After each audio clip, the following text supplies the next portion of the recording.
Okay, so to make this bowl, I'm just going to start with a piece of clay I cut right out of the bag.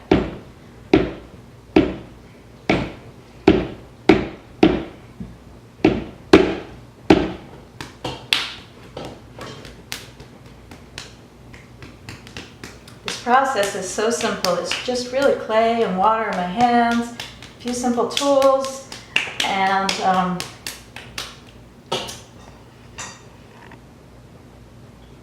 some imagination. That's about it. Water.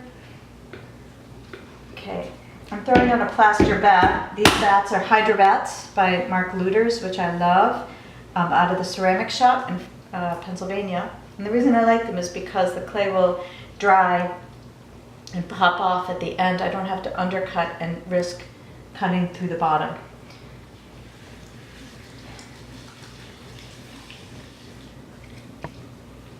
So I'm going to cone up and cone down.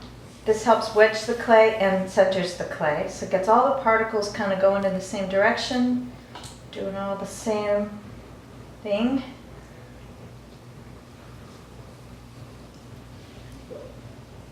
So I'm centering the clay. That was that. You notice very little water. I'm going to just lubricate the clay. See, it's a little shiny. And now I'm going to open it up. Sort of drilling down, making that opening. And I'm going to pull toward myself. So now I have the bottom of the bowl sort of set up. Again, you can see very little water there. I'm going to now work on making the bottom and up into the wall and making that a nice continuous curve. A little bit of water. You want to squeeze way down to the wheel head and get all that clay to come up the wall. So that's the first pull. Got the rim.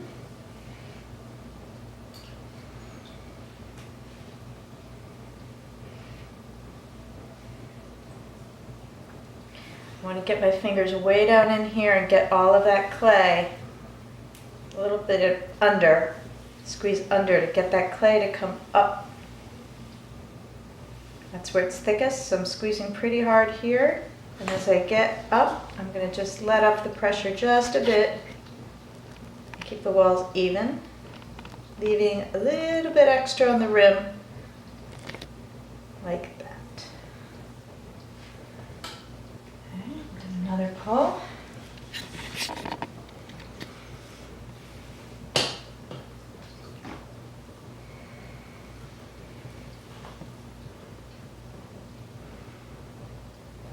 And this time I'm going to start to splay the rim out a little bit.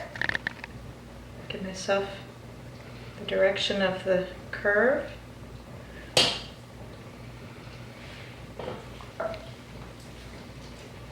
I'm going to take off the excess moisture with this metal rib so that I can keep the clay as firm as possible, so it will tolerate becoming wider, and then it will also tolerate me altering the rim later. So I hold the rib at an angle so it kind of scrapes off all of the slip, which you can see there. All of that moisture now is not going into my clay wall. Do the same thing on the inside. I'm going to support the rib with two hands so it's really steady, and then my elbow is also anchored so I can really control the rib. All that moisture, bye-bye. Okay, so now the clay is pretty much like it was coming out of the bag in terms of its moisture content.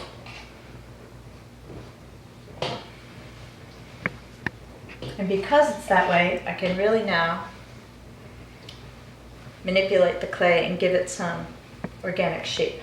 So I'm going to hold this at an angle from the inside. Just going to support with my hand, really not touching much.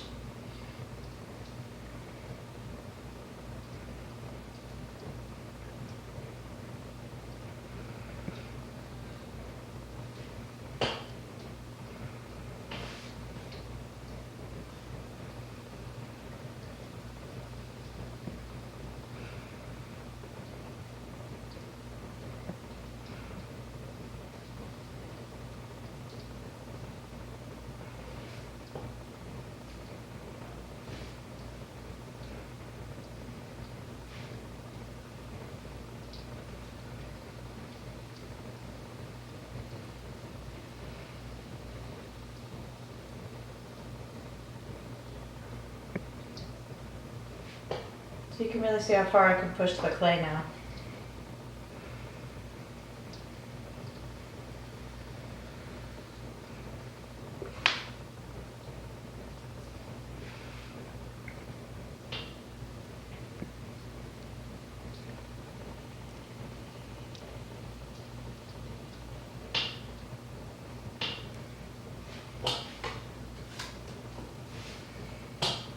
This is a softer, flexible rib,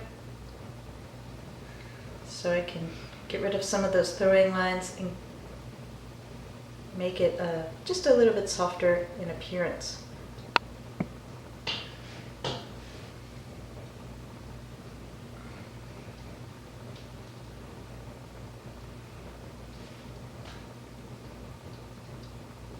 going to put a spiral on the bottom. And then I'm going to alter the rim. So before I alter the rim, I'm going to just smooth it out a little bit with a sponge. And now I'm going to take my hands, just slightly moistened, shiny, 2 fingers, 1 finger. These 2 fingers go under to support. The top finger, I'll draw a line up the clay to the rim and flip. I'm going to do that 3 times for this style of bowl. So I eyeball it. You can also use a measuring tool like these measuring discs, which are great. They tell you different fractions if you want to divide things. These are MKM decorating discs. They come in different sizes. But since I've done this so many times, I can usually eyeball it. So sometimes I'm off, but hey, it's handmade. Okay, 2 fingers, 1 finger. Under. Pull up. And over. Guys, do it one more time.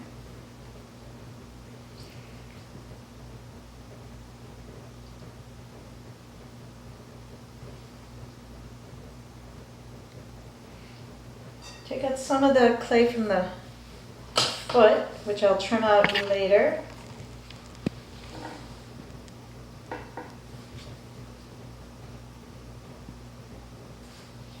And because I'm using this nice plaster bat, this will pop right off. I don't have to undercut.